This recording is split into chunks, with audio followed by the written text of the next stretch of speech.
Assalamualaikum warahmatullahi wabarakatuh. Kami dari kelompok Kejora akan mempresentasikan proyek akhir operasional lanjutan. Sebelum itu, perkenalkan anggota kelompok kami. Yang pertama ada Cindy Anggraini, ada Eva Arni, ada Selvia, dan ada Zana Mardiana.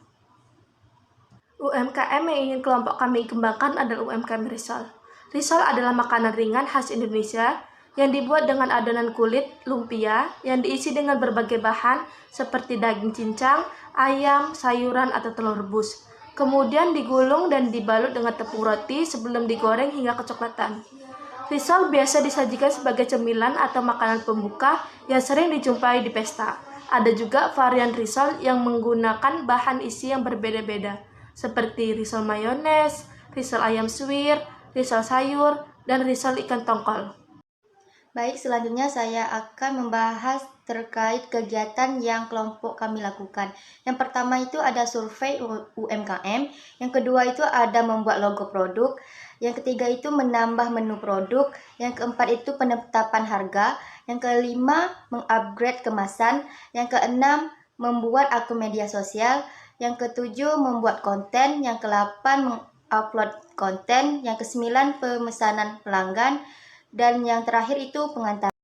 Baik, selanjutnya saya akan membahas terkait kegiatan yang kelompok kami lakukan selama 4 minggu. Dan minggu pertama, kelompok kami melakukan survei menu dan sistem penjualan dari tanggal 3 sampai tanggal 5 November. Terus mencari desain logo karena usaha Ibu Emilia sebelumnya tidak memiliki logo produk. Itu mulai dari tanggal 6 sampai tanggal 7 November. Dan minggu kedua, kelompok kami melakukan uji coba menu baru dari tanggal 8 sampai tanggal 10 November. Terus penetapan harga menu baru di tanggal 11 November. Terus memperbaharui kemasan produk agar lebih menarik dari tanggal 11 sampai 13 November. Dan minggu ketiga, membuat akun untuk mempromosikan produk melalui media sosial di tanggal 14 November dan membuat konten promosi di tanggal 15 sampai 21 November.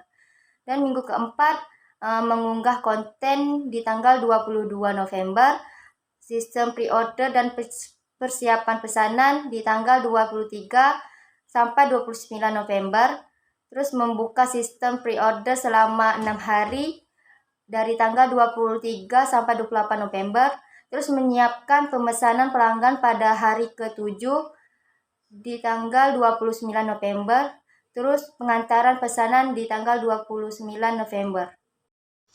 Baik, selanjutnya itu saya akan menjelaskan terkait jejaring AON, dimulai dari start. Terus kegiatan pertama atau kegiatan A, kami melakukan survei UMKM selama 3 hari. Kegiatan B, kami membuat logo produk selama 2 hari. Kegiatan C, kami menambahkan menu produk selama 3 hari. Kegiatan D, kami melakukan penetapan harga selama 1 hari. Kegiatan E, kami mengupgrade kemasan selama 2 hari. Kegiatan F, kami membuat akun media sosial selama 1 hari.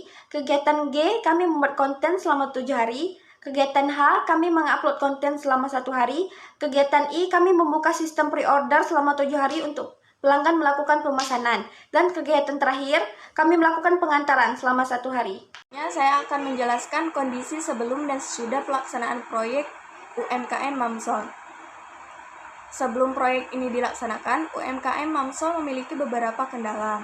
Kendalanya ada di produk terbatas, identitas produk, dan juga sistem penjualan. Nah, kendala di produk terbatas ini yaitu hanya menjual satu jenis produk, risole sayur dengan harga 1.000 per biji, dan juga tidak ada variasi menu untuk menarik perhatian pelanggan baru. Kemudian, kendala di identitas produk yaitu usaha tidak memiliki logo atau identitas visual yang dapat digunakan untuk branding, dan juga kemasan produk sederhana dan kurang menarik. Yang ketiga yaitu kendala di sistem penjualan. Penjualan dilakukan secara tradisional atau langsung di tempat, dan juga belum memanfaatkan media sosial untuk promosi atau menjangkau pelanggan lebih luas. Nah, kondisi setelah pelaksanaan proyek terdapat peningkatan signifikan pada berbagai aspek usaha. Yang pertama di produk dan harga. Tim kami menambahkan 3 menu baru untuk memperluas pasar. Yang pertama itu ada risol mayo, risol ayam suwir, dan juga risol tongkol pedas. Nah, masing-masing risol ini dijual dengan harga 2.500 per biji. Yang kedua, penjual dan profit.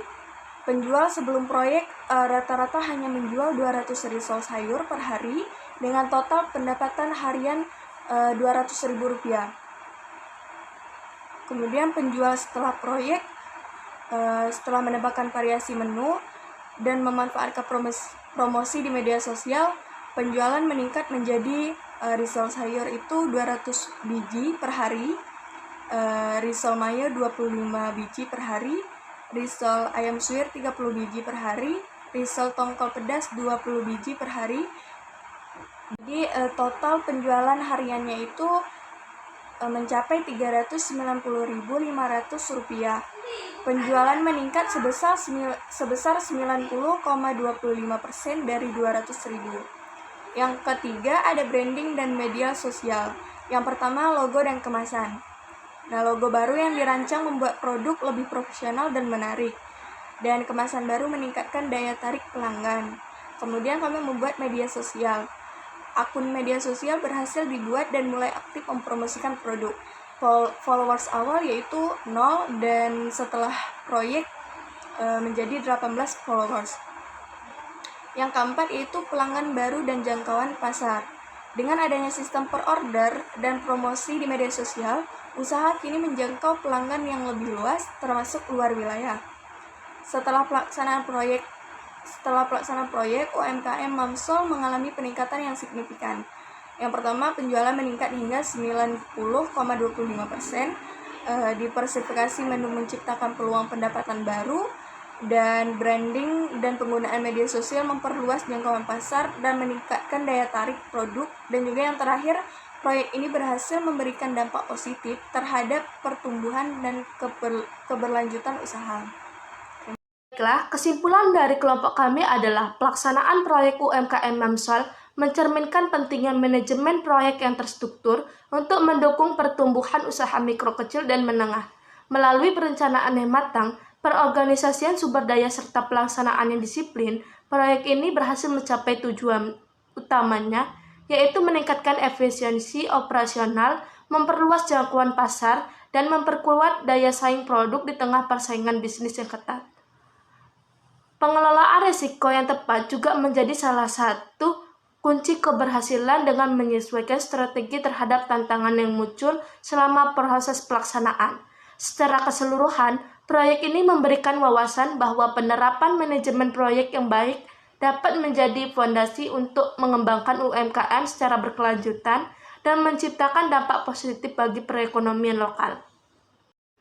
Baiklah, itu saja presentasi dari kelompok kami. Apabila ada kekurangan kami mohon maaf. Saya tutup. Wabillahi taufiq wa hidayah. Wassalamualaikum warahmatullahi wabarakatuh.